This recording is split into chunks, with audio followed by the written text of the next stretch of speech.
Hello, everybody, and welcome back once again. It's time for another one-on-one edition with the Stork, and I'm going to go down to the state of Louisiana to New Orleans and talk to my good friend Tory McPhail, and we've got him on the phone with us. How are you doing this evening, Tory?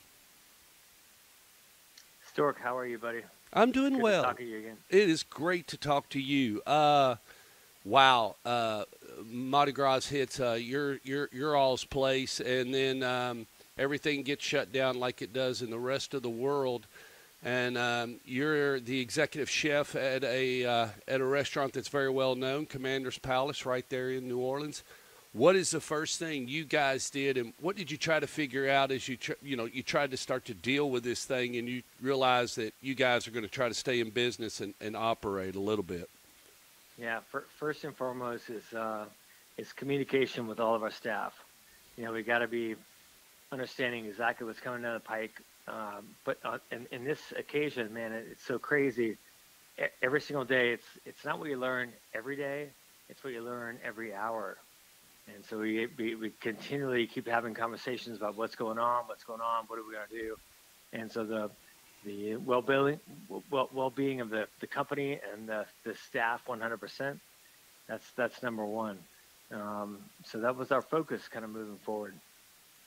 Well, and so you kind of laid that out and everything. Did how much did you have to think about certain things that you were going to maybe do differently that you wouldn't do coming out of the kitchen normally on a plate to a patron versus you getting it all boxed up? I know you've catered, but now you're kind of becoming a professional caterer and making Yeah, this. yeah. So talk a little bit about that.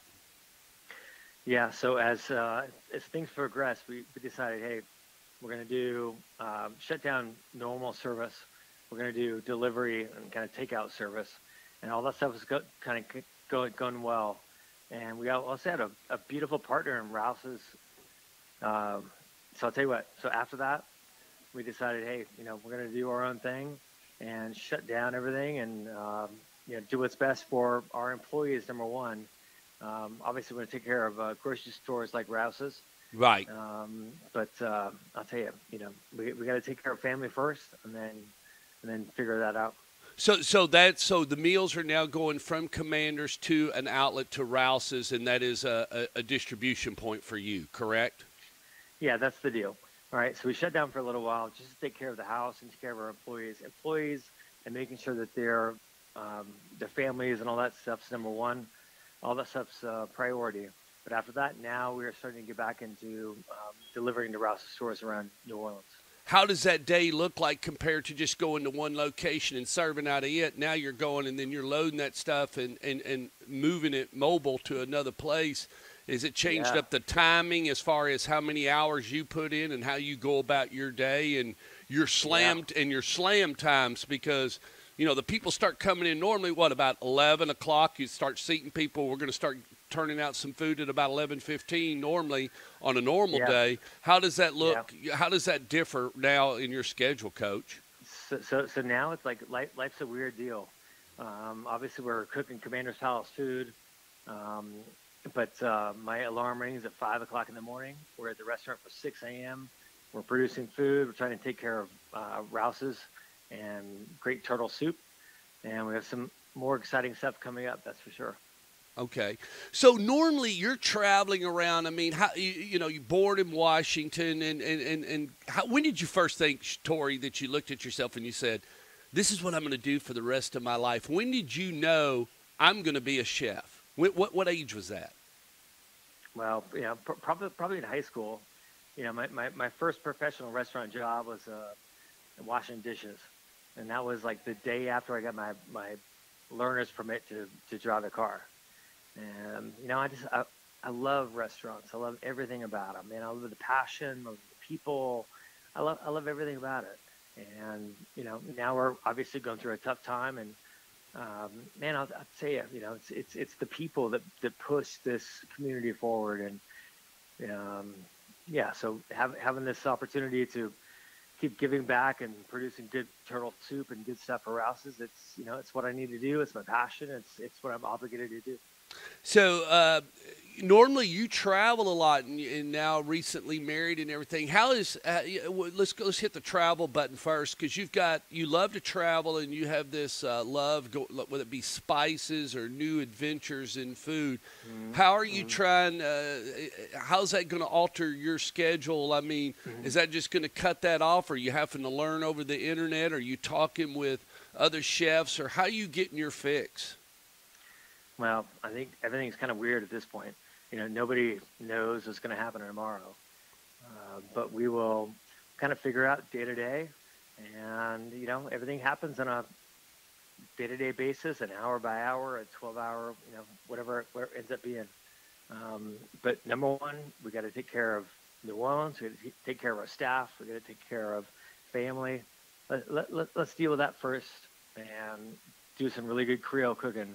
Let's jump into some retail stores like Rouse's has been an amazing partner. Donnie Rouse and the entire gang, Tim Acosta, Marcy Nathan, all those folks have been amazing to allow us to be able to do this. Let's deal with that first, and then let's get back to what we love to do.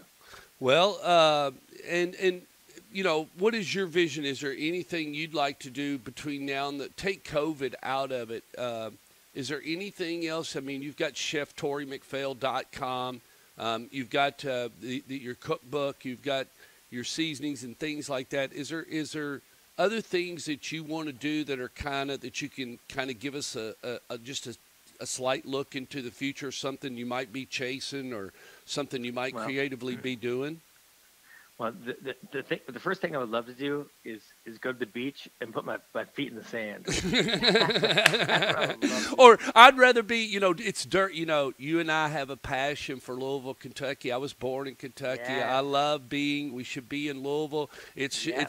Oaks. We should have already lost a bunch of money at the track, but we should be downtown somewhere on 4th Street Live enjoying ourselves and enjoying some good food.